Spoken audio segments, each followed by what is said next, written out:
இந்த நாளில் உங்கள் அனைவருக்கும் இயேசு கிறிஸ்துவின் நாமத்தினால் அன்பின் வாழ்த்துக்களை தெரிவித்துக் கொள்கிறேன். நாம் இப்பொழுது தெய்வ வார்த்தை கேட்டு மகிழ்வோமா? ஆமென். அல்லேலூயா. அல்லேலூயா. கர்த்தர் நல்லவர், அவர் கிருபை இன்னும் உள்ளது. இந்த நாளிலே கூட நம்ம ஆண்டவருடைய வார்த்தை நேரே கடந்து போகலாம். உங்களுக்காக நான் தேவ சமூகத்தில் காத்திருந்த பொழுது ஆண்டவர் ஒரு அருமையான ஒரு வார்த்தையை கொடுத்தார்.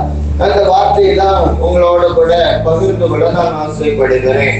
ஏசாயாவுக்கு எழுதின தீர்க்க தரிசன புஸ்தகம் 41வது அதிகாரம் 13வது வசனத்தை நாம் படிக்கலாம். ஏசாயா 41:13.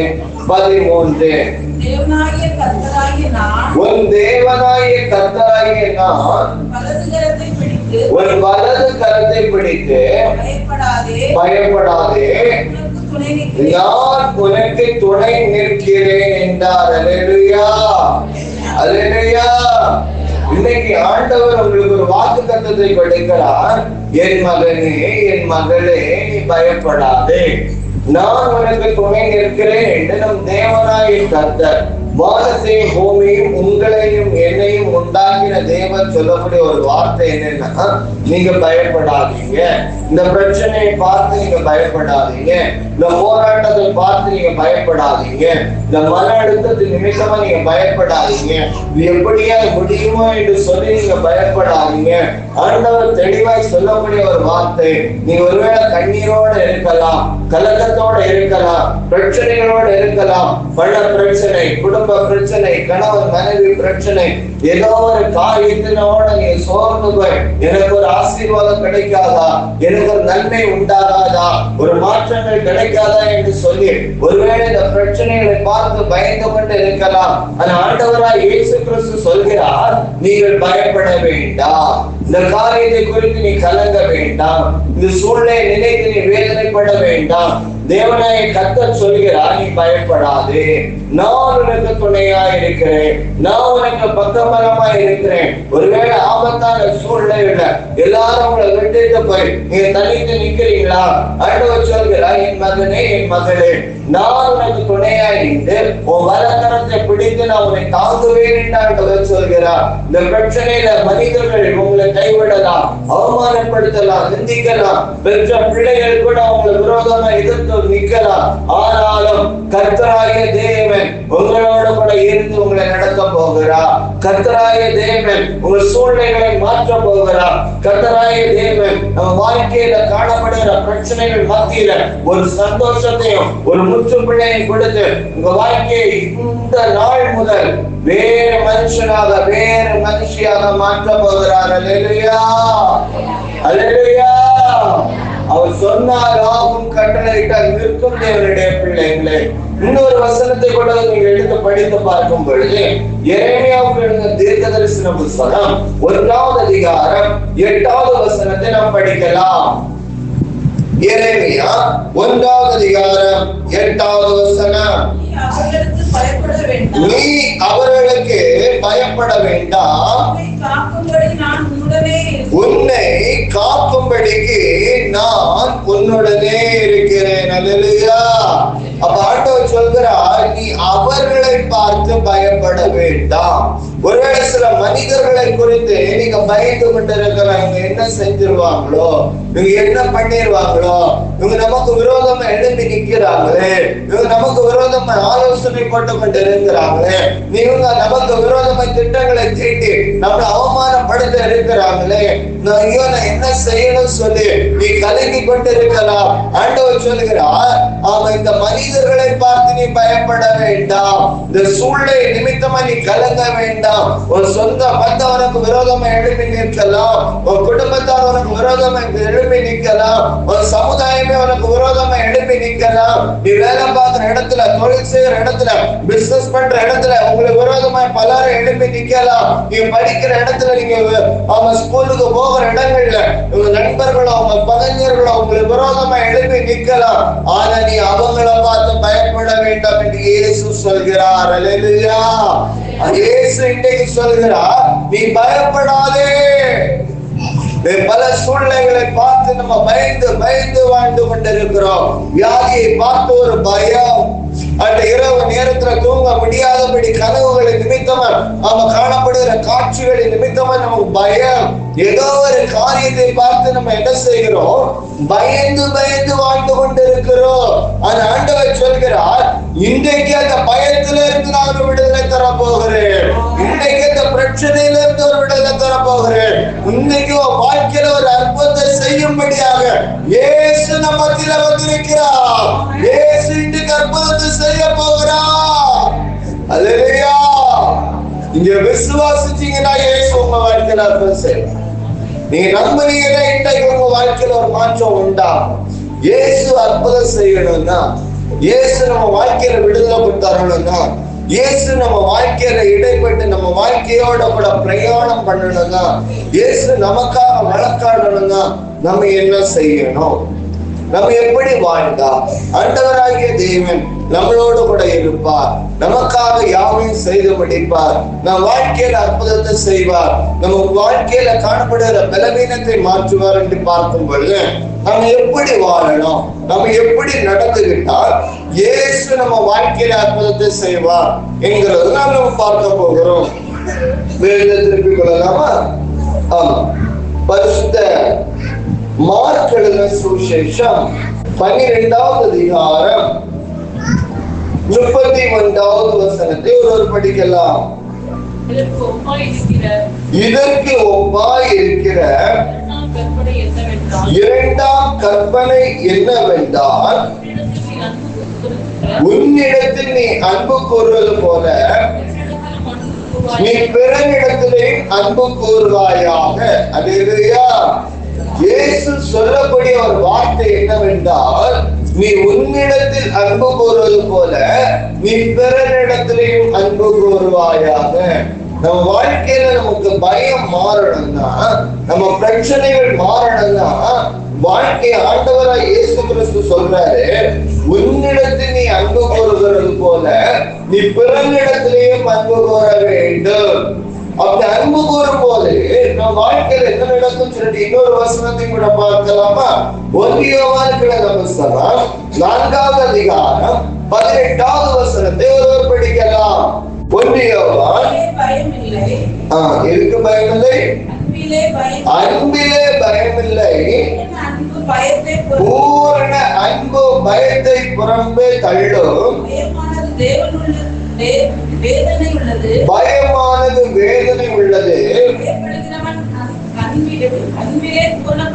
பயப்படுகிறவன் அன்பிலே பூரணப்படுவான். ஒரு மனுஷனுக்குள்ள பயம் வரும் பொழுது அந்த பயம் என்ன செய்யணும்? வேதனை உண்டு பண்ணுமா?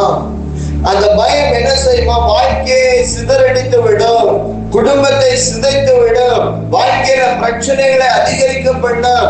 அதான் பயமானது வேதனையை உண்டு பண்ணும் என்று வேத வசனம் தெளிவாய் சொல்லப்படுகிறது. நீ ஏதோ ஒரு காரியத்தை குறித்து பயந்து கொண்டு இருக்கிறனாலதான் ஆண்டவர் சொல்கிறார், நீ பூரணமாய் மற்றவரிடத்துல நீ அன்பு செலுத்தும் பொழுது, மனிதரிடத்துல, மனுஷியரிடத்துல, சொந்த பந்தங்களிடத்துல, நண்பர்களிடத்துல, தோழரிடத்துல, தோழிகளிடத்துல, பக்கத்து வீட்டுக்காரங்களிடத்துல, வேலை பார்க்கிற இடத்துல, தொழில் செய்கிற இடத்துல, விவசாயம் செய்கிற இடத்துல, நீ எந்த இடத்துல இருந்தாலும், நீங்க உங்க பக்கத்துல இருக்கிறவங்க இடத்துல, உங்க நண்பர் இடத்துல, உங்க பகைக்கிற இடத்துல நீ அன்பு செலுத்தும் பொழுது பூரண அன்பு பயத்தை புறம்பே தள்ளும். அல்லேலூயா. நீங்க பயம் உங்க வாழ்க்கையில மாற வேண்டாமா? உங்க தாய் தகப்பனை அன்பு செலுத்துங்க, உங்க குடும்பத்துல உள்ளவங்களை அன்பு செலுத்துங்க, உங்க சகோதரிகளை அன்பு செலுத்துங்க, உங்க பிள்ளைகளை அன்பு செலுத்துங்க. நீ பிள்ளைய அன்பு செலுத்தாம, ஆமா இந்த பிள்ளை இப்படி ஆயிட்டு கொண்டு இருக்குது, பிள்ளை இப்படி செய்து கொண்டு இருக்குது சொல்லிட்டு நீ நினைத்து கொண்டு இருந்தால் நடப்பது, வேதம் தெளிவாய் சொல்லப்படுகிறது, பயம் கண்ணியை உண்டு பண்ணும், பயம் சோதனை உண்டு பண்ணும், பயம் பிரச்சனைகளை உண்டு பண்ணும். அதனால இயேசு சொல்கிறார், பூரண அன்போ பயத்தை புறம்பே தள்ளும். இன்னைக்கு நீங்க மற்றவங்களிடத்துல, மனுஷர்களிடத்துல, அவன் தேவனால் படைக்கப்பட்ட எல்லா சகல ஜனங்களிடத்திலையும் நீங்க அன்பு செலுத்த ஆரம்பிக்கும் பொழுது உங்கள் பயத்தை இயேசு புறமே தள்ள அவர் ஆயத்தமாய் இருக்கிறார். உங்கள் பயத்தை இன்றைக்கு அவர் மாற்ற அவர் ஆயத்தமாய் இருக்கிறார். உங்க பிரச்சனைகளை அவர் மாற்ற ஆயத்தமாய் இருக்கிறார். நீ யாரோ ஒரு மனுஷன் மேல கசப்போ, யாருக்கோ மேல ஒரு எரிச்சல், யாரோ பார்த்து குற்றம் கண்டுபிடிக்கக்கூடிய ஒரு காரியங்கள், யாருக்கோ மேல நம்ம இறுதிய கடினத்தோட நீங்க இருக்கிறீங்களா? இன்னைக்கு இயேசு சொல்கிறார், நீ ஒருவருக்கு ஒருவர் அன்பு செலுத்தும் பொழுது உன் பயங்களை நான் முற்றிலுமாய் மாற்றுவேன்.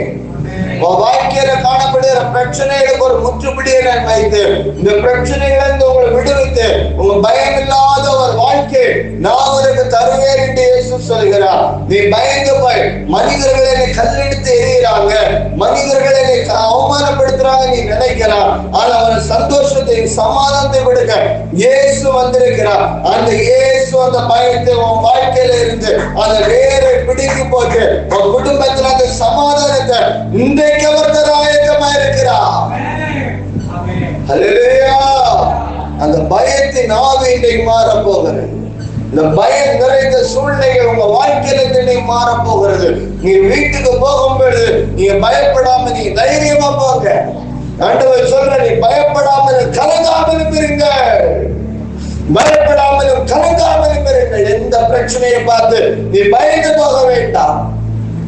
அப்படி பயப்படாம இருக்கணும்னா நீ எல்லா மனுஷர்களிடத்திலும் அன்பு செலுத்தும் பொழுது உனக்குள்ள இருக்கிற பயம் தானாலே விலகிவிடும்.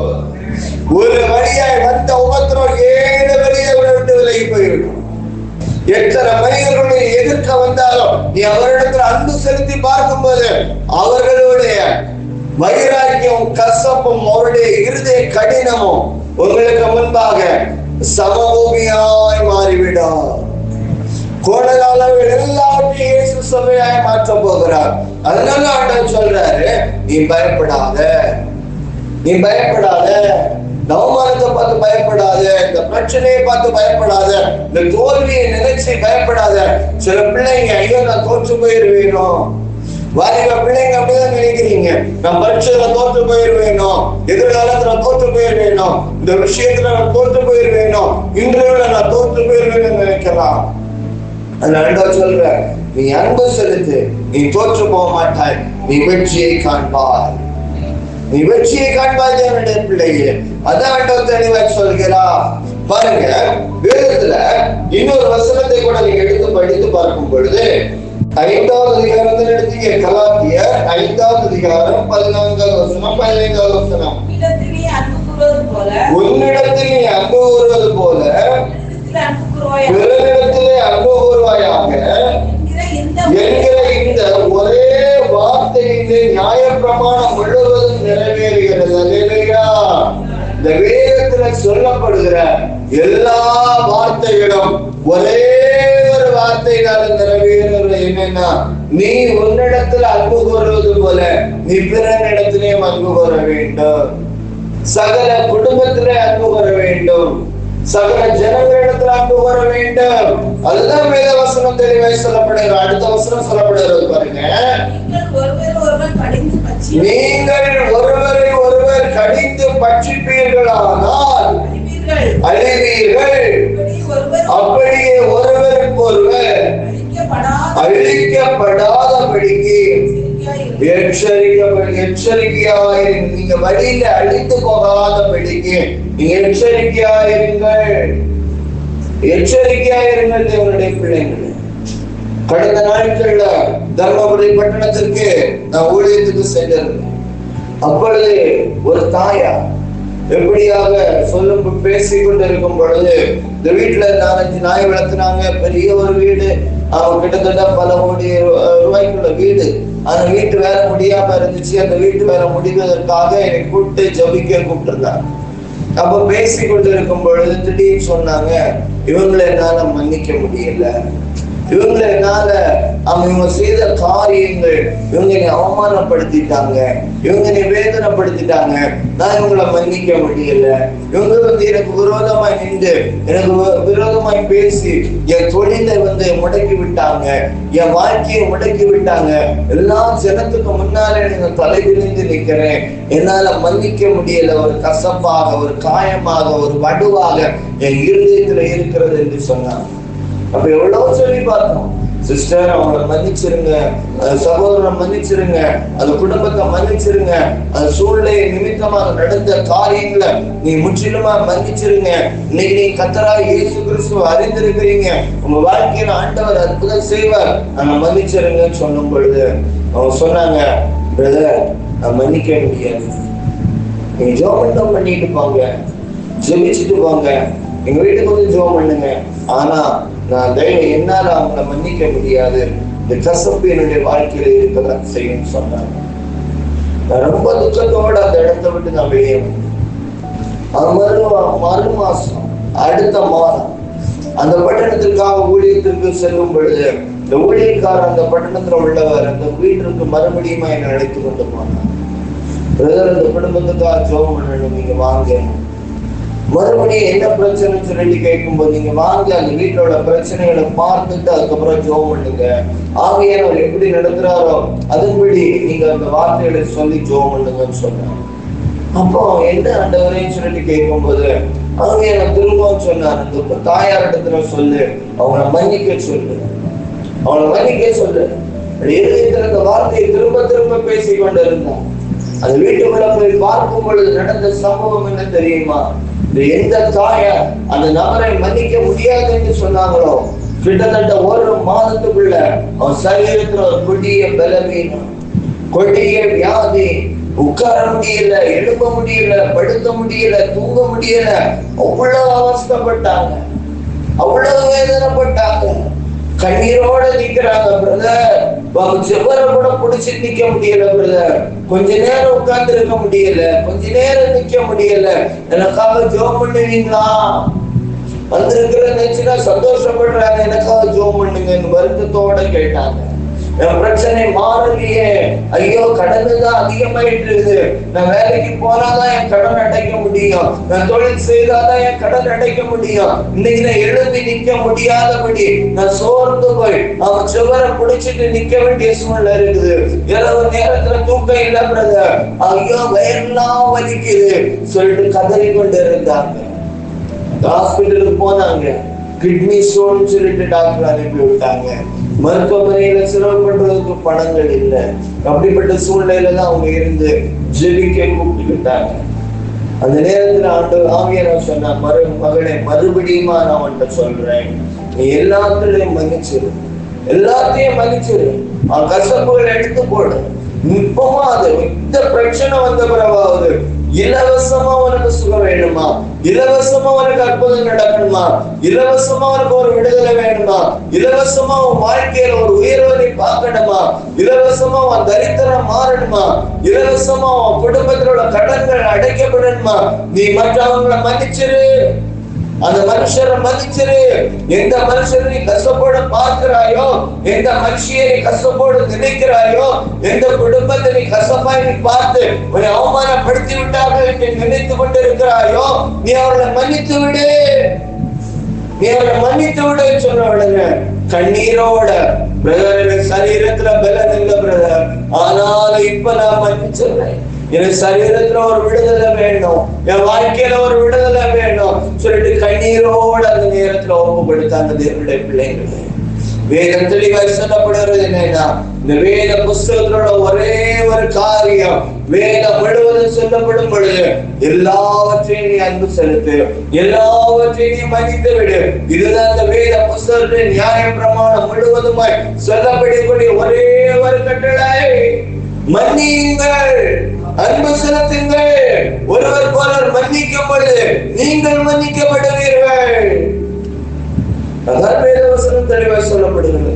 நீங்கள் ஒருவருக்கு ஒருவர் கடிந்து பட்சிப்பீர்களானால் அழிவீர்கள். வேதனை வரும், கஷ்டம் வரும், துக்கம் வரும், அவமானம் வரும், பணம் செலவு வரும். இதெல்லாம் நம்ம பார்க்காதபடி நீங்களும் நானும் சந்தோஷமா இருக்கணும்னா தயவு செய்து அவங்கள மன்னிச்சிருங்க. தயவு செய்து அவங்க மன்னிச்சிருங்க. இல்ல வீட்டுக்குள்ள வந்தா இவன் இந்த காரியங்களை செஞ்சா சொல்லிட்டு இருதயத்துல கசப்போட இருக்கிறீங்களா, மன்னித்து விடுங்க. இல்ல என் குடும்பத்தை நாசாக்கிட்டு போயிட்டா சொல்லிட்டு நீங்க கசப்போட இருக்கிறீங்களா, மன்னித்து விடுங்க. உங்களை இருதயங்களை ஏற்றுக்கொள்ள முடியாதபடி வாழ்ந்து கொண்டு இருக்கிறீங்களா, மன்னித்து விடுங்க. அதுதான் சொல்கிறா. இன்னும் நீங்க கசந்து கொண்டு இன்னும் இருதயத்தை கடினப்படுத்திக் கொண்டிருந்தீங்கன்னா வேதம் தெளிவாய் சொல்லப்படுகிறது, ஒருவருக்கு ஒருவர் நீங்க கடிந்து கொண்டிருந்தீர்களானால் அழிந்து போய்விடுவீர்கள். அதனால குமாரன் கோபம் கொள்ளாதபடி வழியில் அறியாதபடி அவருடைய பாதத்தை முத்தம் செய்யுங்கள் என்று வேத வசனம் தெளிவாய் சொல்லப்படுகிறது. இன்னொரு வசனத்தை கூட நாம் படித்து பார்க்கும் போது இந்த வசனத்தை கூட நீங்கள் எடுத்துக் கொள்ளலாம். வேதத்தை திருப்பிக் கொள்ளும் பொழுது எபேசியர் 4வது அதிகாரம் 32வது வசனத்தை ஒருவர் படிக்கலாம். எபேசியர் 4:32. ஒருவருக்கொருவர் தைரியமும் மனவுருக்கமும் இருந்து கிறிஸ்துவுக்குள் தேவன் உங்களை மன்னிக்கிறது போல நீங்கள் ஒருவருக்கொருவர் மன்னியுங்கள். அல்லேலூயா. இயேசு சொல்லக்கூடிய ஒரு காரியம், நீங்கள் ஒருவருக்கொருவர் மன்னியுங்கள். இன்னும் கசப்பு வேண்டாம், இன்னொரு எரிச்சல் வேண்டாம், இன்னொரு வெறுப்பு வேண்டாம், இன்னொரு வைராக்கியம் வேண்டாம். இன்றைக்கு ஆண்டவர் சொல்ற நீங்க ஒருவருக்கொருவர் மன்னியுங்கள். அப்ப மன்னிக்கிறவங்களோட வாழ்க்கை எப்படி இருக்கணும்னா 31வது வசனத்தை படிக்கலாம். சகலவிதமான கசப்பு, கோபம், முறுக்கம், கூக்குரலும், தூஷணமும், மற்ற எந்த துர்க்குணமும் உங்களை விட்டு நீங்க கடவுள். ஆண்டவர் சொல்ற இதெல்லாம் உங்களை விட்டு நீங்கணும். கெட்ட வார்த்தை உங்களை விட்டு நீங்கணும், கசப்பு உங்களை விட்டு நீங்கணும், கோபம் உங்களை விட்டு நீக்கணும், வைராக்கியம் உங்களை விட்டு நீங்கணும். அவங்க வீட்டுல சத்தம் போட்டு நான் தான் காரியத்தை செய்யறேன்னு சொல்லிட்டு வைராக்கியம் அணிந்து சத்தம் போடுறீங்களா? இப்படிப்பட்ட காரியங்கள் எல்லாம் நீக்கணும். வாலிப பிள்ளையே, தாய் தகப்பன் சொல்லும் பொழுது வா சத்தம் போடுறீங்களா, அதுல நிறுத்துங்க. அதான் ஆண்டவர் சொல்ற கூக்குரல் வாயில இருக்கக்கூடாது. இது நீங்களும் வாயில கெட்ட வார்த்தை இருக்குதா, இன்றைக்கு ஆண்டவர் சொல்றாரு இதை நீ நீக்கிவிடு. வாலிப மகளே, கெட்ட வார்த்தை பேசாதீங்க. அன்பு தாயாரே, கெட்ட வார்த்தை பேசாதீங்க. இதை நீங்க நீக்கி விடுங்க. மற்ற எந்த துர்க்குணமும் உங்களை விட்டு நீங்க கடவுது. இதெல்லாம் நீங்க வேண்டும் என்று தேவன் விரும்புகிறார். இப்படிப்பட்ட வாழ்க்கையில வாழ ஆரம்பிக்கும் பொழுதுதான் நீங்க மற்றவங்களை மன்னிக்க முடியும். நீங்க மற்றவங்களை மன்னிக்கணும்னா நான் மன்னிக்கிறேன் வாயினால சொல்லிடலாம். ஆனா இப்படிப்பட்ட குணநலங்கள் நம்ம வாழ்க்கையில இல்லாமல் இருக்கும் போதா நம்ம என்ன செய்ய முடியும்னா ஒருவருக்கு ஒருவர் நம்மளை மற்றவங்களை மன்னிக்க முடியும். சும்மா இதெல்லாம் நம்ம இதயத்துல வச்சுட்டு நானும் மன்னிச்சுட்டேன், நானும் அவங்களை அன்பு செலுத்துறேன்னு சொன்னா வேதத்தின் படி அது ஏற்றுக்கொள்ளப்பட முடியாது. அது ஏற்றுக்கொள்ளப்பட முடியாது. அதனால ஆண்டவர் சொல்ற நீ இன்னைக்கு ஒருவருக்கு ஒருவர் மன்னிச்சிருங்க. வேதத்துல ஒரு சம்பவத்தை குறித்து நாம் பார்க்க போகிறோம். பாருங்க, இயேசு எப்படி இருந்தாருன்னா யோவான் எழுதின சுவிசேஷம் 13வது அதிகாரம் 1வது வசனத்தை நாம் படித்து பார்க்கும் போது யோவான் பஸ்கா பண்டிகை போது இயேசு இவ்வுலகத்தை விட்டு பிதாவிடத்திற்கு போகும்படி தம்முடைய வேலை வந்தது என்று அறிந்த பிறகு இவ்வுலகத்தில் இருக்கிற தம்முடையவரிடத்தில் அன்பு வைத்தபடியே அவர் முடிவு பரிந்தமும் எல்லாரிடத்திலும் அவர் என்ன செஞ்சார்? அன்பு செலுத்தினார். பாருங்க, இயேசு கிறிஸ்துவோட வாழ்க்கையை நீங்க எடுத்து பார்க்கும் போது அவருக்கு ஒரு மரண சூழ்நிலை வருது. யோவான் சுவிசேஷம் 13வது அதிகாரம் 1வது வசனத்துல இப்படியாக சொல்லப்படுகிறது. அவர் மரணம் நேரிடுகிற வேளையில ஒரு மனுஷன் காட்டி விடுகிறான், காட்டி கொடுத்து வேதனைப்படுத்துறான். வேதனைப்படுத்தும் பொழுது மரணத்துக்கு நேரம் தள்ளுகிறான். சிலுவையில் அறையிடம் சொல்லிட்டு காட்டி கொடுத்த பொழுது இயேசு என்ன செய்யறாருன்னா, அவன் ஜீவன் போகும்போது ஆனாலும் நான் அவனை மன்னிக்கிறேன். யார் என்னை காட்டி கொடுத்தாலோ, யார் என்னை அவமானப்படுத்தினாலோ, யார் என்னை துன்பப்படுத்தினாலோ, யார் என்னை துக்கப்படுத்தினாலோ, யார் என் குடும்பத்துல வேதனை உண்டு பண்ணினாலோ நான் அவர்களை மன்னிக்கிறேன் என்று சொல்லி இயேசு மன்னித்தது போல நீங்களும் ஒருவருக்கொருவர் மன்னிக்க வேண்டும் என்று இந்த நாளில் ஆவியானவர்களோடு எதிர்பார்க்கிறார். ஆவியானவர்களோடு இடைப்பட்டு கொண்டிருக்கிறார். இயேசு மன்னித்தார். இயேசு மன்னித்தது போல நீங்களும் ஒருவருக்கொருவர் மன்னியுங்கள். கிறிஸ்து இயேசு மன்னித்தது போல நம்ம மன்னிக்காம நம்ம வாழ்ந்தா நம்ம இயேசுவின் பிள்ளைகள் அல்ல. பரலோகத்துக்கு நம்ம போக முடியாது.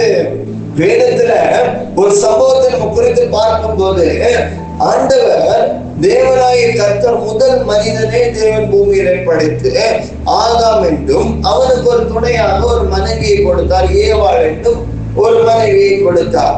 அப்போ பூமியில முதல் குடும்பம் யாருன்னா ஆதாம் ஏவாள். இவங்களை பற்றி நமக்கு தெரியும்.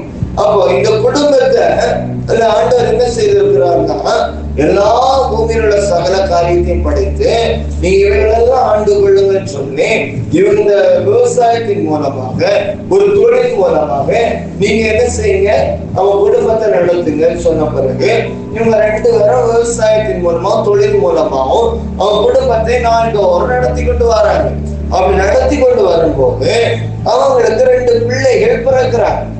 அவங்க யாருன்னா காயின், ஆபேல். இந்த 2 பிள்ளைகளுடைய வாழ்க்கையை நீங்க எடுத்து பார்க்கும் போது நீங்க ஆதியாகமத்தின் புத்தகம் 4வது அதிகாரம் 3வது வசனத்தை ஒருவர் பிடிக்கலாம். சில நாள் சென்ற பின்பு காயின் நிலத்தின் கனிகளை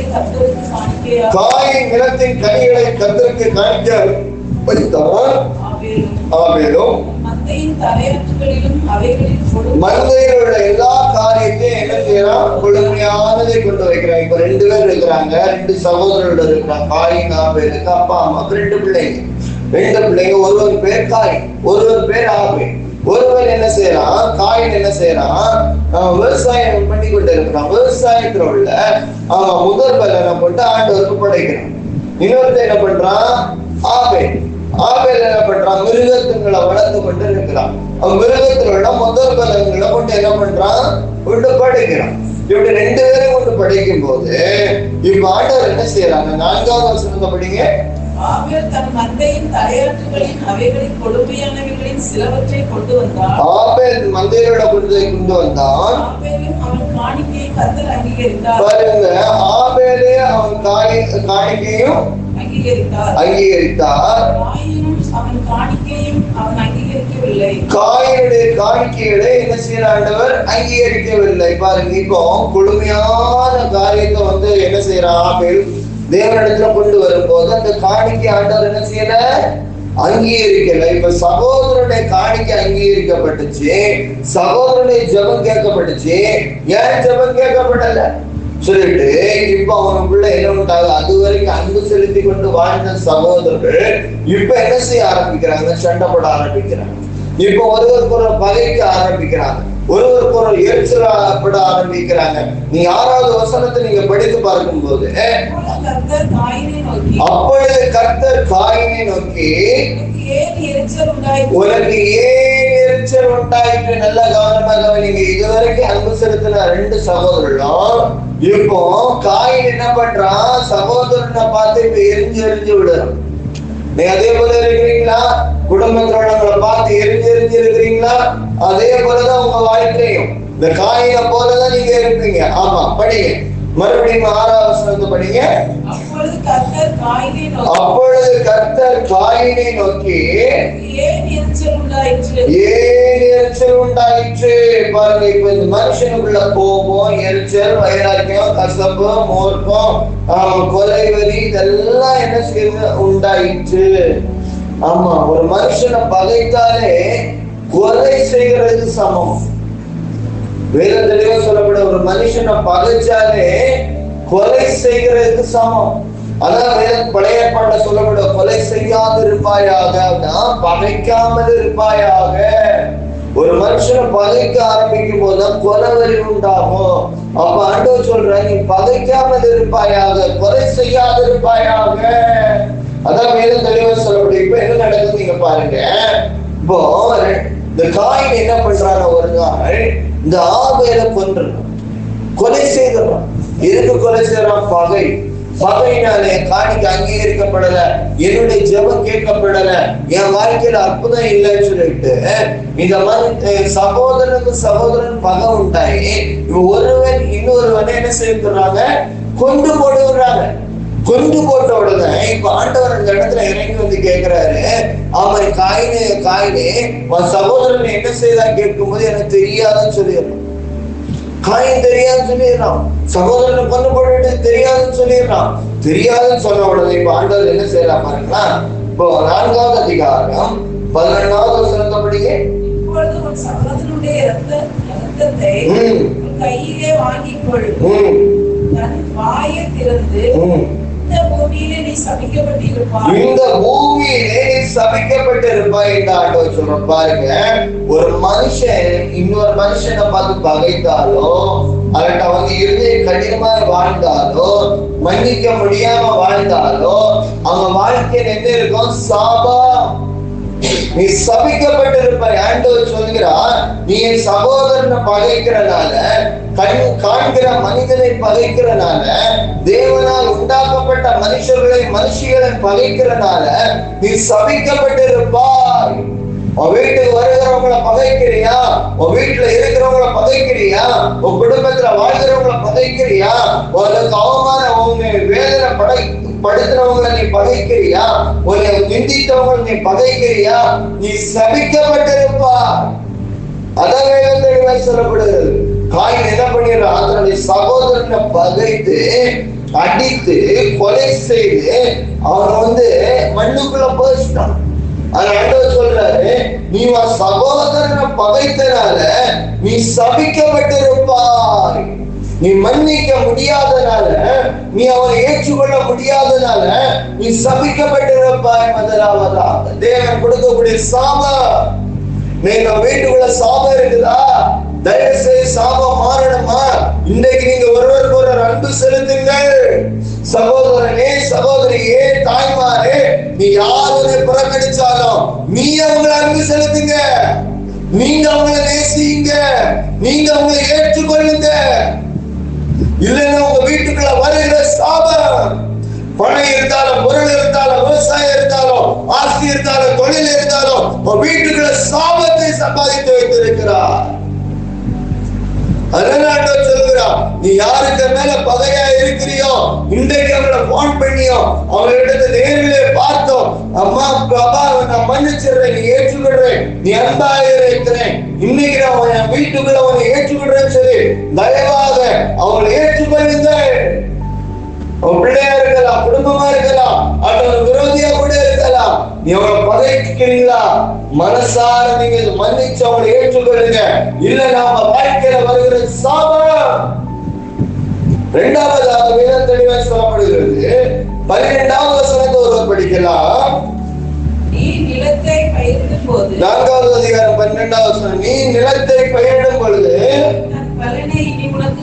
அது தன் பலனை இனி உனக்கு கொடாது. நீ ஆசீர்வாதத்தை இழந்து போய்விடுவாய் மகளே. நீ ஆசீர்வாதத்தை இழந்து போய்விடுவாய் மகளே. நீ வீட்டில் உள்ள தொழிலில் உள்ள வருமானத்தை இழந்து போய்விடுவாய். உன் வீட்டில் உள்ள வருமானம் இழக்காம இருக்கணுமா? பொருளாதாரம் உனக்கு இழக்காம இருக்கணுமா? குடும்பத்துல வாழ்க்கையில சமாதானத்தோட, சந்தோஷத்தோட, கடன் பிரச்சனை இல்லாம, மருத்துவ செலவு இல்லாம, ஆசீர்வாதம் இழக்காம வீட்டுல இருக்கணுமா? நீ முதலாவது மற்றவர்களை மன்னிக்கும் பொழுது உன் வீட்டுல ஆசீர்வாதம் தங்கி இருக்கும். இல்லாவிட்டால் அந்த ஆசீர்வாதங்கள் இழந்து போய் கொண்டிருக்கும். யாரா இருந்தா குடும்பத்துல மன்னிக்காம, கசப்போட வைராக்கியமா வீட்டுக்குள்ள ஏற்காம இருக்கும் பொழுது ஆசீர்வாதத்தை நீயே படிப்படியா இழந்து விடுவாய். கவனம். அதான் சொல்றோம், அதான் வரக்கூடிய சாபம். அந்த சாபத்தின் நிமித்தமா வீட்டுக்குள்ள குடும்பத்துல தரித்திரத்தினால அந்த ஆசீர்வாதத்தை இழந்து போய் விடுவோம். கவனம். நம்ம ஆசீர்வாதத்தை இழக்காம இருக்கணும். பக்கத்தோட தோட்டத்துக்காரர்கிட்ட மன்னிங்க. பக்கத்தோட வீட்டு பக்கத்துல இருக்கிறவங்க மன்னிங்க. சொந்த பந்தங்களை மன்னிங்க. நீங்க மன்னிச்சீங்கன்னா உனக்கு வர வேண்டிய ஆசீர்வாதம் பரத்துல இருந்து வந்து கொண்டே இருக்கும். உனக்கு வர வேண்டிய நன்மைகளை கர்த்தர் கொடுத்து கொண்டே இருப்பா. உன் வாழ்க்கையில சாபங்கள் வராம ஆசீர்வாதங்கள் தங்கி இருக்கும் எப்போதா நீ மற்றவர்களை மன்னிக்கும் பொழுது. வேதத்துல ஒரு சம்பவத்துல சொல்லி நான் செபிக்க ஆசைப்படுகிறேன். நம்ம ஒரு மனுஷனை நாம் மன்னிக்கும் பொழுது இந்த வாழ்க்கை எப்படி மாறும் நாம் பார்க்கும்போது, முதலாவதாக எபேசியர்கள் புஸ்தகம் 1ஆம் அதிகாரம் 4ஆவது வசனம் தெளிவாய் சொல்லப்படுகிறது. முதலாவது ஒரு மனுஷனை மன்னிக்கும் பொழுது அந்த வசனத்தை படிக்கலாம். எபேசியர் 1:4.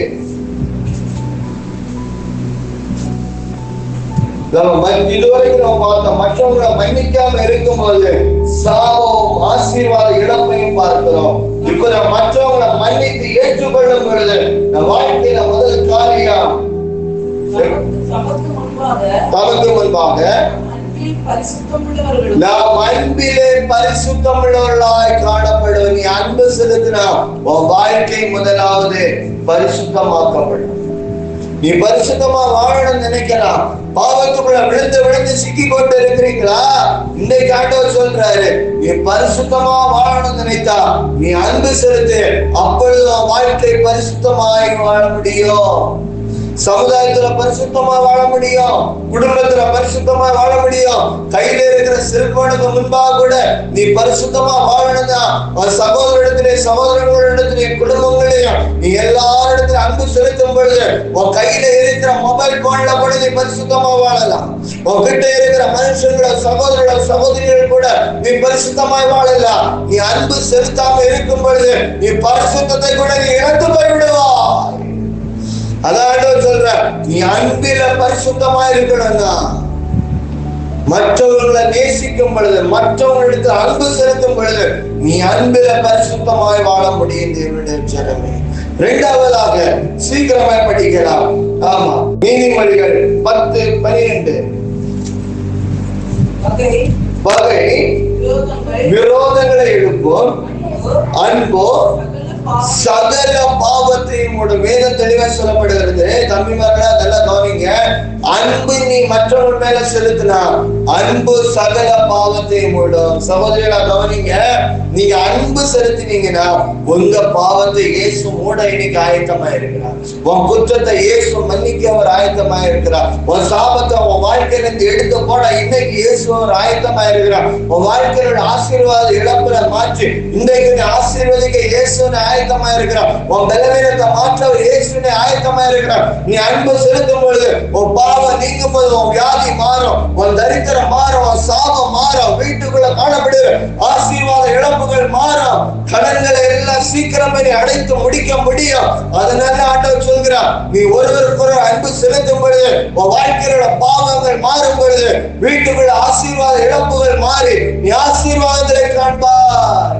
இன்று முதல் நீ ஆசீர்வாதமாய் இருப்பாய் என்று வேத வசனம் சொல்கிறபடியாக ஆண்டவர் உங்களை ஆசீர்வதிக்க அவர் ஆயத்தமாய் இருக்கிறார். இன்றைக்கு நீ இயேசுவை தேடி வந்திருக்கிறீங்க, முதலாய் வந்திருக்கலாம். பல முறை இயேசுடைய வார்த்தைகளை கேட்டு இருக்கலாம். இன்றைக்கு ஆண்டவர் சொல்கிறார், நீ ஒருவருக்கு அன்பு செலுத்தும் பொழுது இன்றைக்கு நீ ஆசீர்வாதமாய் மாறும்படியாக இயேசு ஆயத்தமாய் இருக்கிறார். உன்னை ஆசீர்வதித்து வைக்கவே அவர் விரும்புகிறார்.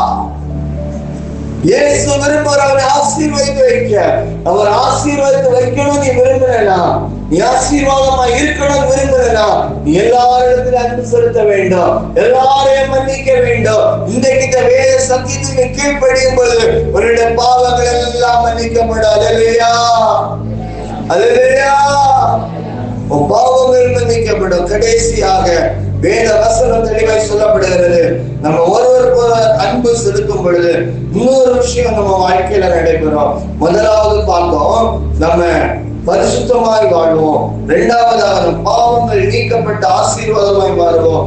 மூன்றாவதாக 1 கொரிந்தியர்களின் புத்தகம் 13வது அதிகாரம் 4வது வசனத்தில் 1 கொரிந்தியர் 13:4 அன்பு நீடிய சாந்தமும் தயவும் உள்ளது. அன்புக்கு பொறாமை இல்லை. அன்பு தன்னை புகழாது, இருமாப்பா இராது, அயோக்கியமானதை செய்யாது, தற்பொழிவை நாடாது, தீங்கு நினையாது, அநியாயத்துக்கு சந்தோஷப்படாமல் சத்தியத்திற்கே சந்தோஷப்படு. அன்பு சகலவற்றையும் தாங்கு. அன்பு சகலவற்றையும் விசுவாசிக்கு. அன்பு சகலவற்றையும் நம்பு. அன்பு சகலவற்றை சகிக்கும். அல்லேலூயா. நீங்க அன்பு செலுத்தும் பொழுது உங்க வாழ்க்கையில் உள்ள குணங்கள் மாறும். அன்புக்குரிய பிள்ளைகளே, உன் புருஷன் இடத்துல, உன் கணவன் மனைவி இடத்துல, உன் சொந்த பந்தங்கள் இடத்துல நீங்க பேசுகிற குணங்களை ஆண்டவர் மாற்றி அன்பு சகலவற்றை சகிக்க வைப்பார். நீ உண்மையா முழு உள்ளத்தோடு நீ அன்பு செலுத்தினா நீ எல்லா பிரச்சனையும் சகிப்ப. நீ சகிக்கலன்னா அன்பு இல்லைன்னு அர்த்தம். அன்பு சகலவற்றை சகிக்கும். அன்பு சகலவற்றை நண்பும். அன்பு சகலவற்றை தாங்கும். வேதம் தெளிவாய் சொல்லப்படுகிறது. நீ தாங்கல, அதை ஏற்றுக்கொள்ள முடியலன்னா இன்னொரு கசப்பு இருக்குன்னு அர்த்தம். நீ யாரையும் சகிக்க முடியல, இந்த பிரச்சனையினால சகிக்க முடியல நீங்க இருக்கிறீங்கன்னா இன்னும் யாருக்கு மேலே அன்பு செலுத்த முடியாம நீங்க வாழ்ந்து கொண்டு இருக்கிறீங்கன்னு அர்த்தம். அன்பிற்குரிய தேவனுடைய பிள்ளைகளே, இன்னைக்கு இது நாம் வாழக்கூடியது கடைசி காலம். நீங்க அன்பு செலுத்தாம இருந்தீங்கன்னா கடைசி காலத்துல அந்த சாபத்தை வாங்கி அந்த நித்திய ஜீவனை பெற்றுக்கொள்ள முடியாம நரகத்துக்கு போய் விடுவோம். அதனால ஆண்டவர் சொல்கிறார், நீ அன்பு செலுத்தும் பொழுது நீ பரலோக ராஜ்யத்துக்கு கடந்து போக முடியும். அன்றோட வருகை சீக்கிரமா இருக்கிறது.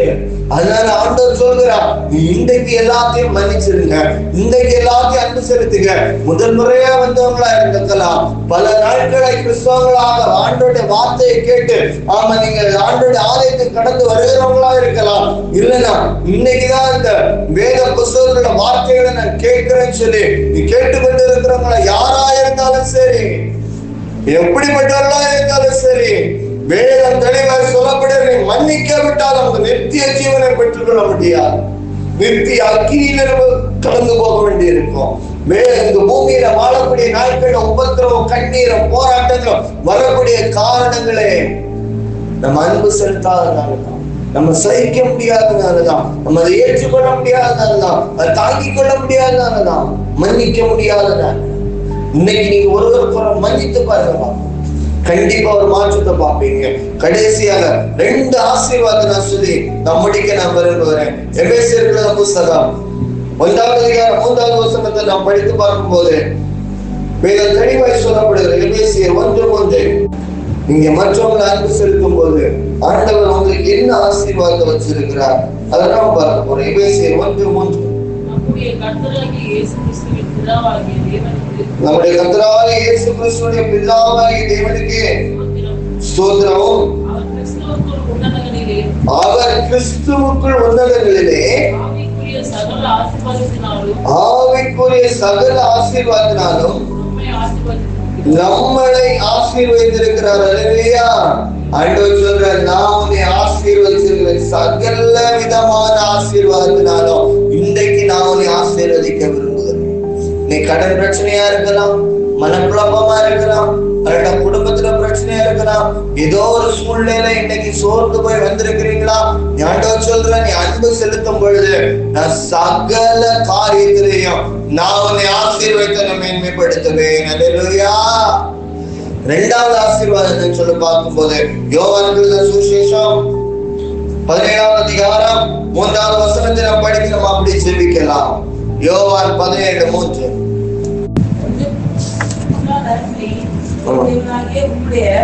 மெய்தேவனாகிய உம்முடைய நீர் அனுப்பினவராகிய இயேசு கிறிஸ்துவையும்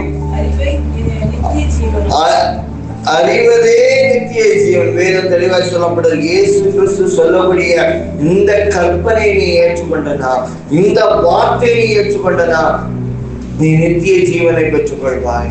இந்த கற்பனை என்னது? உன்னிடத்தில் அன்பு கூறுவது போல பிறரிடத்திலே அன்பு கூறுவாயாக என்பது சொல்லப்படுகிறது. இயேசுடைய கற்பனை. இந்த கற்பனையை நீங்க பெற்றுக் கொண்டிருக்கிறீங்க, இதை ஏற்றுக்கொண்டிருக்கிறீங்க. இதப்படி வாழ்வதற்கு உங்க வாழ்க்கையை அர்ப்பணிச்சீங்கன்னா இன்றைக்கு மணவாளனா இயேசு கிறிஸ்து மணவாட்டியாகிய சபையை எடுத்துக்கொள்ள அவர் வரும் பொழுது நம்ம நித்திய ஜீவனை நீங்களும் நானும் சுதந்திரிச்சு கொள்ள முடியும். அதனால ஆண்டவர் சொல்கிறார், உன்னிடத்தில் அன்பு கூறுவது போல நீ பிறனிடத்தில் அன்பு கூறுவாயாக. இன்னைக்கு அன்பை பற்றி ஆண்டவர் நிறைய காரியத்தை பேசியிருக்கிறார். அன்பு செலுத்தல வாழ்க்கையில என்ன நடக்கும், அன்பு செலுத்தின வாழ்க்கை எப்படி மாறும், கடைசியாக அந்த அன்பு செலுத்தும் பொழுது தேவனுடைய வருகையில நம்ம கடந்து போகலாம் என்று சொல்லி பல காரியங்களை ஆண்டவர் பேசியிருக்கிறார். ஆண்டவர் உங்களை எதுக்கு இந்த இடத்துல கூட்டி சேர்த்திருக்கிறாரா? நீங்க பரலோகத்திற்குள்ள பிள்ளைகள், நீங்க பரலோகத்தின் புத்திரர்கள், நீங்க தேவனுடைய சேனாதிபதிகள், ஆண்டவருடைய பிள்ளைகளாக தேர்ந்தெடுக்கப்பட்டவங்க. அதனால ஆண்டவர் சொல்கிறார், என் மகனே என் மகளே, இன்றைக்கு நீ எதுவரைக்கும் நீ கசப்பா இருப்பாய், எதுவரைக்கும் நீ உன் பக்கத்து வீட்டுல உள்ளவங்க, ஒரு சகோதரி அந்த கணவன் வீட்டுல உள்ளவங்க, மனைவி வீட்டுல உள்ளவங்க, சொந்த பந்தங்கிட்ட கசப்பாய் இருப்பாய். உன் தாய் வீட்டுல, உன் குடும்ப வீட்டுல, அந்த வீட்டுக்குள்ள நீ கசப்பாய் வாழ்ந்து கொண்டு இருப்பாய். இன்றைக்கு நீ ஒப்பு கொடு, இன்றைக்கு நீ ஒப்பு கொடு, அன்பு செலுத்த ஒப்பு கொடு. நீ அன்பு செலுத்த ஒப்பு கொடுப்பாயானா நீ நீதியின் கிரீடமாகிய ஜீவ கிரீடத்தை பெற்றுக் கொள்வார், ஜீவ கிரீடத்தை பெற்றுக் கொள்வார். ஒருவேளை இன்னைக்கு வியாதியோடு இருக்கிறீங்களா? இன்னைக்கு உங்க வியாதி மாற போகுது. கடன் பிரச்சனையோட இருக்கிறீங்களா? ஆசீர்வாத இழப்போடு இருக்கிறீங்களா? இன்னைக்கு ஆண்டவர் உங்களை ஆசீர்வதிக்க விரும்புகிறார். எல்லாரும் கண்களை மூடலாம். பிசாசோட போராட்டத்துல இருக்கிறீங்களா? இன்றைக்கு அதுல இருந்து விடுவிக்கப்பட போறீங்க. எல்லாரும் கண்களை முடிஞ்சவங்க எழும்பலாம். இல்ல பலவீனமா இருக்கிறவங்க முதலாவது அந்த பலவீனமா இருக்கிற பகுதியில கை வைங்க. நான் உங்களுக்காக ஜெபிக்க போகிறேன், உங்களுக்காக ஜெபிக்க ஆசைப்படுகிறேன். பலவீனமா எந்தெந்த பகுதியில பலவீனத்தோட இருக்கிறீங்களோ, அது இருதய பகுதியா இருக்கலாம், இடுப்பு பகுதியா இருக்கலாம், அது கிட்னி பகுதியா இருக்கலாம். எந்த பகுதியில பலவீனமா இருக்கிறீங்களோ இன்னைக்கு ஆண்டவர் உங்களை ஒரு சுகத்தை கொடுக்க விரும்புகிறார்.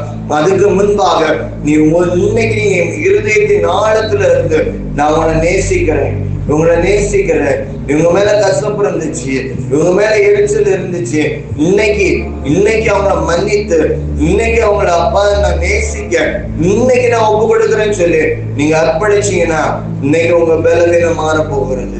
இன்னைக்கு அந்த பிரச்சனைகள் மாற போகிறது, கண்ணீர்கள் மாற போகிறது. வெகு நாளா பலவீனத்தோடு இருக்கிற சகோதரா, வெகு நாளா சோர்ந்து போய் நாம குனிய முடியலேன்னு சொல்லிட்டு அவங்க கஷ்டமா இருக்குது. முதுகுக்கு காலுக்கு பகுதி இல்ல, எலும்பு பகுதி, முட்டு பகுதி இல்ல, ஐயோ நடக்க முடியலையே, மருத்துவமனைக்கு போய் அவங்க மாத்திரைகளை வாங்கி செலவழித்து கொண்டிருக்கிற அன்பு தாயாரே, ஆண்டவர் சொல்கிறார், இன்னைக்கு நீ அன்பு செலுத்த ஒப்பு கொடுத்தாயானா பலவீன நீங்கி சுகமாயிருப்பார், பலவீன நீங்க சுகமாயிருப்பார். இன்னைக்கு உங்க வாழ்க்கை அர்ப்பணிப்பீங்களா? உங்க பலவீனத்துல இருந்து முதலாவது ஆண்டவர் விடுதலை கொடுக்க விரும்புகிறார். உன் பலவீனம் இன்னைக்கு மாற போகிறது இயேசுவின் நாமத்தினால. எப்பேற்பட்ட பலவீனமாக இருந்தாலும் இன்றைக்கு அப்பாவுடைய வார்த்தைக்கு அவன் விசுவாசித்து வார்த்தையை ஏற்றுக்கொண்டு எல்லா இடத்துல அன்பு செலுத்த ஒப்பு கொடுக்கிறாங்க. ஆண்டவரே, இந்த வார்த்தையின்படியாக அப்பா நீர் அவர்களை மன்னித்து ரத்தத்தால கழுவுங்க. எல்லாரும் சொல்லுங்க, ஏசப்பா நான் அவங்களை நேசிக்கிறேன், அவங்களை மன்னிக்கிறேன். இயேசுவே நீங்க அவங்களை மன்னிங்க, நான் அவங்களை நேசிக்கிறேன், நீங்க அவங்களை நேசிங்க. இயேசுவே சொல்லும் பொழுது இன்றைக்கு உங்க வாழ்க்கையில சரீரத்துல எப்படிப்பட்ட ஒரு பலவீனமா இருந்தாலும் இந்த ஆராதனை முடிவதற்கு முன்ன, இந்த கூட்டங்கள் முடிவதற்கு முன்பா ஒரு அற்புதத்தை பார்ப்பீங்க. இல்ல நான் உங்க வீட்டுல போய் அற்புதத்தை பார்ப்பீங்க. நீங்க சோதிச்சு பார்க்கும் போதே அற்புதங்கள் நடந்திருக்கும், அற்புதங்கள் நடந்திருக்கும். இது ஒருவேளை கட்டியா இருக்கலாம், ஒருவேளை கற்களா இருக்கலாம், இல்லைன்னா வலிகளா இருக்கலாம், ஜாயிண்ட் பெயின்கள் எதுவா இருந்தாலும் இயேசுவை மாற்ற ஆயத்தமா இருக்கிறான். இயேசுவின் நாமத்தினால, இயேசுவின் நாமத்தினால இப்பொழுது கர்த்தருடைய வல்லமை இறங்கி வருவதாக. எந்தெந்த பகுதிகளில் பிள்ளைகள் பலவீனத்தோட சோர்ந்து இருக்கிறாங்களோ இப்பொழுது அந்த பலவீனம் நீங்கி ஒரு விடுதலை உண்டாகட்டும், விடுதலை உண்டாகட்டும், சுகம் உண்டாகட்டும், அற்புதங்கள் நடக்கட்டும். இயேசுவின் நாமத்தினாலே உச்ச தலைமுதல் உள்ள கால் வரைக்கும் இயேசு கிறிஸ்துவின் ரத்தம் தெளிக்கப்படட்டும், ரத்தம் தெளிக்கப்படட்டும். ரத்தத்தினால ஒரு விடுதலை, ரத்தத்தினால ஒரு விடுதலை. இயேசுவின் நாமத்தினால நாமத்தினால சகோதரி உனக்கு ஒரு விடுதலை இயேசு தருகிறார். வயிற்று பகுதியில காணப்படுகிற அந்த பலவீனம் இயேசுவின் நாமத்தினால் விலகுகிறது. இயேசுவின் நாமத்தினால் விலகுகிறது. வெகு நாளாக அந்த வயிற்று பிரச்சனை இயேசுவின் நாமத்தினால் கர்த்தர் மாற்றுகிறார். இப்பொழுது முட்டு பகுதியில ஒரு பலவீனத்தோட இருக்கிற தேவ பிள்ளையை ஆண்டவர் சொல்கிறார், இன்றைக்கு ஒரு விடுதலை, இன்றைக்கு நான் விடுதலை தர விரும்புகிறேன். சத்தியத்தை அறிவீர்கள், சத்தியம் உங்களை விடுதலை ஆக்கும் என்று சொன்ன வார்த்தைப்படியாக சத்தியத்தின்படி அவங்களை மற்றவங்களை அர்ப்பணித்து ஒப்பு கொடுத்து இயேசுவான அன்பு செலுத்துவேன் சொல்லி இன்றைக்கு நீங்க நேசிக்க ஆரம்பித்தீங்கன்னா 100க்கு 100 அந்த முட்டு பிரச்சனை, எலும்பு பிரச்சனை, ஜாயிண்ட் பிரச்சனை முற்றிலுமாக ஒரு விடுதலை நீங்க பெற்றுக் கொள்கிறீங்க.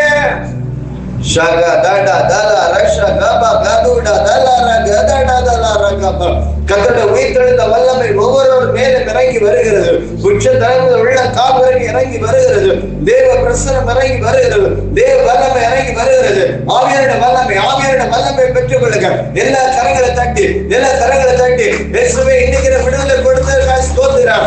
இப்பொழுது விடுதலை பண்ணியதற்காக ஸ்தோத்திரம். எல்லா கர்த்தரை மகிமைப்படுத்தும் பொழுது ஒரு விடுதலையின் கரம், விடுதலையின் வல்லமை உங்க மேல இறங்கி வருகிறது. ஒரு தலையில ஒரு தேவ பிரசனம் இறங்கி வருகிறது உணர்கிறேன். இன்றைக்கு நீங்க அர்ப்பணிக்கும் போது இயேசுவின் கரம் உச்ச தலையை தொடுகிறது. ஒவ்வொரு மேலும் கர்த்தருடைய வல்லமை இறங்கி வருகிறது.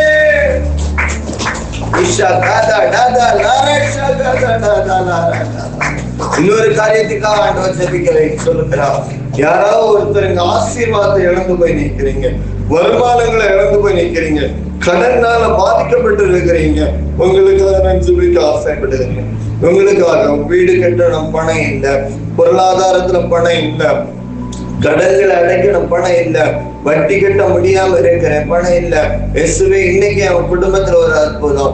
இந்த பண பிரச்சனைனால என் குடும்பத்துல கண்ணீர் ஆண்டவரே, இன்னைக்கு என் வாழ்க்கையில ஒரு அற்புதம் செய்யுங்கன்னு சொல்லி நீ கேட்பீங்களா? சாபங்கள் மாறணும், இன்னைக்கு என் குடும்பத்துல ஒரு ஆசீர்வாதங்கள் கடந்து வரணும், நான் எல்லாத்தையும் மன்னிச்சுடுறேன் சொல்லி நீங்க என்ன கேட்கும் பொழுது கர்த்தராகிய தேவன் இன்றைக்கு உங்களுக்கு ஒரு ஆசீர்வாதப்படுத்த விரும்புகிறா, இன்றைக்கு ஒரு ஆசீர்வதிக்க விரும்புகிறா. எல்லாம் அப்படிப்பட்ட தரித்திரமான ஒரு சூழ்நிலை இருக்கிறவங்களுக்கு கர்த்தருடைய வல்லமை உங்க மேல இறங்கி வருகிறது. இயேசுவின் நாமத்தினால உண்மையா ஆண்டவர் சொல்றாரு, இவங்க மன்னிக்க முடியல, கசப்பா இருக்கிறீங்க, இன்னும் இருந்தீங்க, நான் அந்த ஆசீர்வாதத்தை பெற்றுக் கொள்ள முடியாது. ஆமா, நீங்க பணம் கொடுக்க முடியல, அதனால உங்களை திட்டி இருக்கலாம், அவமானப்படுத்தி இருக்கலாம், காயப்படுத்தி இருக்கலாம், வேதனைப்படுத்திருக்கலாம். யாரா இருந்தாலும் அவங்க அப்படிப்பட்ட சூழ்நிலைக்குள்ள தள்ளி இருக்கலாம். ஆனா மனசார நீங்க அவனை மன்னிச்சீங்கன்னா இன்றைக்கு வீட்டுக்குள்ள எப்படி ஆண்டவர் உங்களை ஆசீர்வதிப்பான்னு தெரியாது, அபரிமிதமாக உங்களை ஆசீர்வதித்து உன் தலையை உயர்த்த அவர் ஆயத்தமா இருக்கிறார். இன்றைக்கு ஆண்டவரிடத்துல ஒப்பு கொடுப்பீங்களா? பரிசுத்தமுள்ள நல்ல தகப்பனே, உள்ள பிள்ளைங்க யார் யாரெல்லாம் இப்படி ஒப்பு கொடுக்கிறாங்களோ ஒவ்வொருவர் மேலும் இப்பொழுது சாபங்கள் நீங்கி அந்த ஆசீர்வாதத்தின் கரம் கடந்து வருவதாக. நீயோ கடன் வாங்காத இருப்பாய், கடன் கொடுப்பாய் என்று சொன்ன வார்த்தையின்படியா இப்பொழுது கடன்கள் எல்லாம் இந்த வருடத்துல அடைத்து முடிக்கும்படியாக பிள்ளைகளை நீங்க ஆசீர்வதிக்கும்படியா நான் ஜெபிக்கிறேன். இயேசுவின் நாமத்தினால இப்பொழுது குடும்பத்துல அந்த சாபங்கள் நீங்கி இப்பொழுது ஆசீர்வாத இழப்புகள் நீங்குவதாக. ஆசீர்வாத வாய்க்கால்கள் குடும்பத்துல உண்டாகட்டும். இயேசுவின் நாமத்தினால கட்டளையிடுகிறேன். சில பிசாசுடைய போராட்டங்கள் குடும்பத்துல காணப்படுகிறது. இரவு நேரத்துல தூக்கம் இல்ல, குடும்பத்துக்குள்ள குழப்பம், மன அழுத்தம், பிசாசுடைய போராட்டத்தை நீ சில நேரம் பார்க்க முடிகிறது. கர்த்தர் சொல்கிற இன்றைக்கு அந்த போராட்டங்களை நான் மாற்றுகிறேன், இன்றைக்கு அந்த போராட்டங்கள் மாறுகிறது. இன்றைக்கு கணவன் மனைவிக்குள்ள பிரச்சனை, போராட்டம், ஒரு பிரிவினைகள் இதெல்லாம் காணப்படுகிறதா? அது ஒரு பிசாசின் போராட்டம். இந்த பிசாசின் போராட்டம், அந்த பிசாசின் போராட்டங்கள் இன்றைக்கு அது நீங்கிறது. இயேசுவின் நாமத்தினால குடும்பமா நீங்க வாழ முடியாம யாராவது வந்திருக்கிறீங்களா? இன்றைக்கு அந்த பிசாசின் கிரிகளை இன்னைக்கு கர்த்தர் முற்றிலுமா அழிக்கிறார். மகனே மகளே, நீ அவனை மன்னிக்கும் பொழுது, மாமியாரா இருந்தாலும் நீங்க அவனை மன்னிக்கும் பொழுது, சகோதரியா இருந்தாலும் மாமியாரை மன்னிங்க, சகோதரன் அவன் மாமியாரா இருந்தா மருமகளை மன்னிங்க. அப்படி நீங்க மன்னிக்கும் பொழுது வீட்டுக்குள்ள பிசாசின் போராட்டங்கள் முற்றிலுமாய் மாறுகிறது. இயேசுவின் நாமத்தினால் ஒவ்வொரு குடும்பங்களில் அற்புதங்கள் நடக்கிறது. தேவ வல்லமை, தேவ கரம், தேவ பிரசனம் ஒவ்வொருவருடைய குடும்பத்தில் இறங்கி வருகிறது. தீஷா காபா காடா லாரா ஷாகா பாக்கரா காபா ரீடா டாடா லாரா காபா காடா லாரா ஷாகா. தகப்பனே, இந்த பிள்ளைகள் ஒவ்வொருவரையும் ஆசீர்வதிப்பீராக. வந்திருக்கிற பிள்ளைகள் ஒவ்வொருவரையும் ஆசீர்வதிங்க. கேட்ட சத்தியத்தின்படியாக ஒவ்வொருவரும் நித்திய ஜீவனை பெற்றுக் கொண்டு உடைய நாமத்தை மகிமைப்படுத்துகிற பிள்ளைகளாக மாற்றி குடும்பங்களையும் பிள்ளைகளையும் வாலிபர்களையும் தலைமுறைகளையும் வந்திருக்கிற வயதான ஒவ்வொருவரையும் பேர் பேராய் ஆசீர்வதிக்கப்பா. அவன் கையின் பிரயாசங்கள் ஆசீர்வதிக்கப்பட்டோம். உங்க பிசினஸ்கள் ஆசீர்வதிக்கப்படும். உங்க தொழில்கள் ஆசீர்வதிக்கப்படட்டும். உங்களுடைய வருமானங்கள் ஆசீர்வதிக்கப்படட்டும். குடும்பங்கள் ஆசீர்வதிக்கப்படுவதாக இயேசுவின் நாமத்தினால் ஜெபிக்கிறோம் நல்ல பிதாவே. ஆமென். அல்லேலூயா.